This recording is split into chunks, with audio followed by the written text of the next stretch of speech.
প্রায় 10 লাখ টাকার মতো দাবি করেছে। এর আগের বারে করেছিল 50 লাখ টাকার মতো। এবার এসে বলতেছে 10 লাখ টাকা দে, তাহলে এইখান থেকে আমরা সব সরজমিনে সরে যাব। আমাদেরকে টাকা পয়সা প্রদান করা হইলে তাহলে আমরা চলে যাব, আর যদি না হয় এখানে তুই থাকা, তোর সাথে যারা আছে এদেরকে রাখাও দুষ্কর হয়ে যাবে। দলবল নিয়ে বাড়ি দখল চেষ্টা ও মিথ্যে অভিযোগ দিয়ে হয়রানির প্রতিবাদ জানিয়ে সংবাদ সম্মেলন করেছে নগরীর আগ্রাবাদ অ্যাক্সেস রোডস্থ রহমানবাগ আবাসিকের বাসিন্দা শামসুন নাহার ভূঁইয়া। সংবাদ সম্মেলন করার মূল লক্ষ্য যেটা, আইনের আদালত তোয়াক্কা না করে সে বারবার নামজারি করার প্রচেষ্টা করেছে।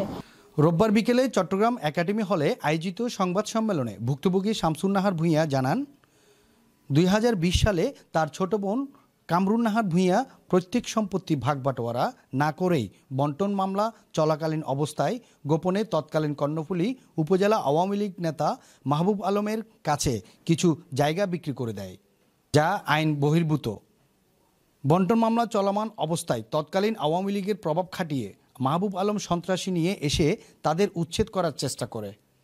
এই ঘটনায় তখন ফৌজদারি মামলা করা হয় তাদের বিরুদ্ধে। বারবার সে আমার বাসায় আমার বাচ্চা সহকারে আমাদের যা সমস্ত ভাড়াটি আছে তাদের সাথে দুর্ব্যবহার করে। আমি পুলিশ পরিদর্শকের কাছে বারবার এদের বিরুদ্ধে আমি নালিশ করছি। ভুক্তভোগী শামসুন নাহার আরও জানান, গত 24শে এপ্রিল আগ্রাবাদ ভূমি সার্কেল অফিস থেকে সার্ভেয়ার সরজমিনে তদন্ত করতে আসলে মাহবুব আলমের সহযোগী আবু তাহের দলবল নিয়ে পুনরায় জোরপূর্বক বাড়িতে ঢোকার চেষ্টা করে এবং নানান ভয়ভীতি দেখিয়ে হুমকি প্রদান করেন। পরে স্থানীয় এলাকাবাসীর প্রতিরোধের মুখে সে স্থান ত্যাগ করে পালিয়ে যায় এবং সত্য গোপন করে হালিশহর থানায় তাদের বিরুদ্ধে মিথ্যা অভিযোগ দেয়।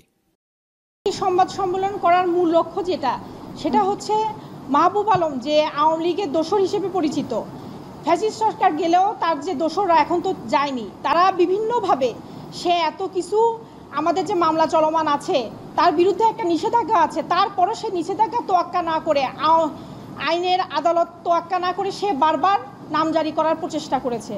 প্লাস এখন যে অবস্থায় আছি আমরা, সে বারবার তার ভূমির এই যে কেয়ারটেকার আছে তাদেরকে বারবার বলে এই বাড়ি তার, তো তার যদি হয় সে সামগ্রিকভাবে কাগজপত্র যেগুলো আছে ওগুলোভাবে কোর্টে আসুক। আমি তো কোর্টে মামলা করেছি, মামলা তো চলমান আছে, সেই মামলা প্রক্রিয়াধীন থাকা অবস্থায় সে কিভাবে নিজের জায়গা দাবি করে এখানে আসে।